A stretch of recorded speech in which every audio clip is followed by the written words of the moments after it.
안녕하세요. 미니파이어의 1인 기업입니다. 상가 분양 계약을 체결하고 계약금, 중도금, 잔금을 납부하면 매번 영수증격인 세금계산서와 계산서를 받게 됩니다. 세금계산서는 건물분 납부금액에 대해서 발급되는 건데요. 여기에는 부가가치세 10%가 포함되어 있고요. 계산서는 토지분 납부금액에 대해서 발급되는 겁니다. 여기서 건물분 분양대금에 포함돼서 납부한 부가가치세 10%는 세무서에 환급 신청을 해서 돌려받을 수 있는데요. 중도금 등을 납부하고 분양사에서 세금계산서를 받은 후에 세무서를 방문하거나 홈택스를 이용해서 환급 신청을 하면 됩니다. 환급 신청이 정상적으로 접수되면 해당 신고기간 종료 후 15일 이내에 신고서에 기재한 본인 은행 계좌로 환급금이 입금되고 부가가치세가 환급됐다는 안내 우편물도 받게 됩니다. 오늘 영상에서는 상가 분양대금으로 납부한 계약금, 중도금, 잔금에 포함된 부가가치세에 대한 환급 신청을 홈택스를 이용해서 처리하는 방법에 대해서 확인해 보겠습니다. 홈택스에 부가가치세 환급을 신청할 신청인 본인 아이디로 로그인 하고요. 로그인 후에 화면 위쪽 메뉴들 중에서 신고 납부 메뉴를 선택합니다. 펼쳐진 메뉴들에서 세금 신고 부가가치세 메뉴를 선택합니다. 부가가치세 신고 메인 화면이 나오는데요. 여기서 신고에 사용할 신고서를 선택합니다. 부가세 환급은 일반 과세자만 신청할 수 있으니까요. 일반 과세자 신고서 중에서 조기환급 신고서를 선택합니다. 기본적으로 조기환급 신고서를 이용하면 되지만 조기환급 신청이라도 1월, 4월, 7월, 10월에 신청하는 경우에는 조기환급 신고서가 아니라 정기신고 신고서를 이용해야 합니다. 정기신고 신고서를 작성하는 방법은 지금 카드 영상 참고하면 도움이 되실 겁니다. 신고서 작성은 우선 부가세 환급을 신청할 사업자 기본 정보 입력부터 시작하는데요. 환급을 신청할 사업자 등록번호를 입력하고 옆에 있는 확인 버튼을 클릭합니다. 화면에 사업자 관련 세부 내용이 자동으로 채워지는데요. 내용을 잘 살펴보시고 혹시 수정이 필요한 부분은 수정하면 됩니다. 수정이 완료됐으면 저장 후 다음 이동 버튼을 클릭합니다.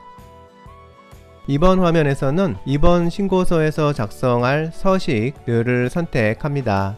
기본적으로 체크되어 있는 서식들은 그대로 두고요. 상가 분양 부가세 환급 신고서에서 꼭 작성해야 하는 매입처별 세금계산서 합계표 그리고 건물 등 감가상각자산 취득 명세서 서식에 체크 표시합니다.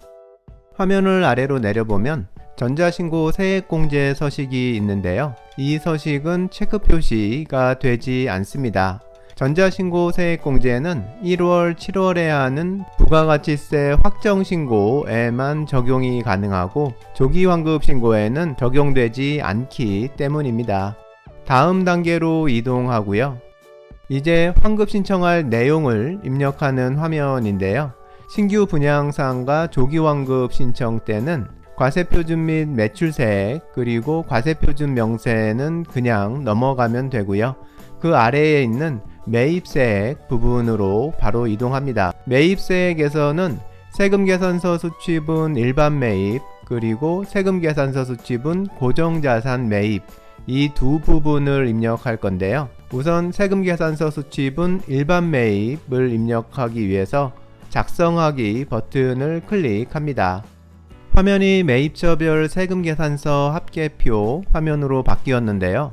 여기에 분양사에서 받은 세금계산서 내역을 입력합니다. 분양사에서 받은 세금계산서에 적혀있는 공급가액을 참고해서 입력하면 됩니다. 화면에서 사업자 등록번호 발급분에 입력하면 되는데요. 분양사 한 곳에서 세금계산서를 한 번 받은 경우에는 매입처 수와 매수에 각각 1을 입력하고 공급가액에는 세금계산서상의 공급가액을 입력합니다.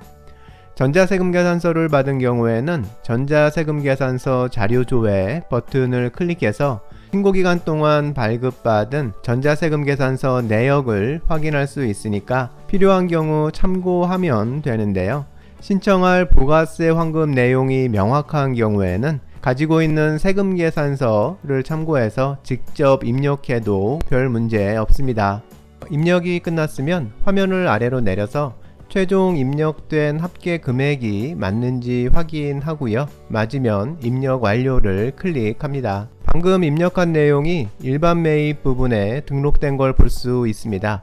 다음으로 고정자산 매입 부분을 입력할 건데요. 상가 같은 부동산을 분양받는 건 그 상가에서 직접 사업을 하든 임대사업을 하든 사업을 하기 위한 고정자산을 매입하는 것에 해당하게 됩니다.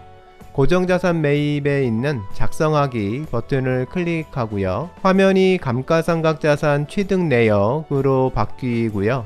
여기서 건축 구축물 항목에 신청할 세금계산서의 건수, 공급가액을 입력합니다. 앞에서 입력했던 내용과 동일하게 입력하면 됩니다.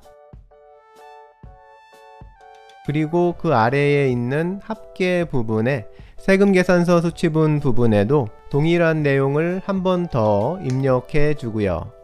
입력을 모두 마쳤으면 입력 완료를 클릭합니다. 매입세액 입력으로 다시 돌아왔는데요. 방금 입력한 내역이 고정자산 매입 부분에 등록됐고요. 그 위에 등록됐던 일반 매입 부분의 금액이 0으로 바뀌었는데요. 일반 매입으로 등록했던 금액이 고정자산 매입으로 적용된 겁니다. 납부세액 부분에 마이너스가 붙어 있는 금액이 환급받을 금액이고요. 분양사에서 받은 세금 계산서 상에 있는 세액 금액과 같으면 맞는 겁니다. 전자신고세액공제는 그 밖의 경감공제세액에서 입력하는 건데요.